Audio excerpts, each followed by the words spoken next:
राज्यातील अनेक भागात अवकाळी पावसाने थैमान घातले असून काही ठिकाणी गारपीटही होत आहे। हवामान खात्याने अकोला जिल्ह्यासाठी 18 ते 20 मार्च दरम्यान अवकाळी पावसाचा इशारा दिला होता आणि त्यानुसार आज अकोला जिल्ह्यामधील अकोट दर्यापूर रोड परिसरात अवकाळी पावसाने हजेरी लावली।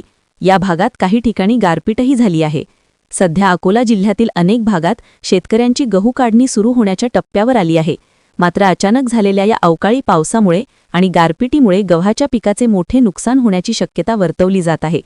अकोट दर्यापूर रोड परिसरात शेतात उभे असलेले गहू पीक पावसामुळे आडवे पडल्याचे चित्र पाहायला मिळत आहे, तर गव्हाबरोबरच टरबूज, निंबू, संत्रा पिकांना सुद्धा धोका निर्माण झाला आहे।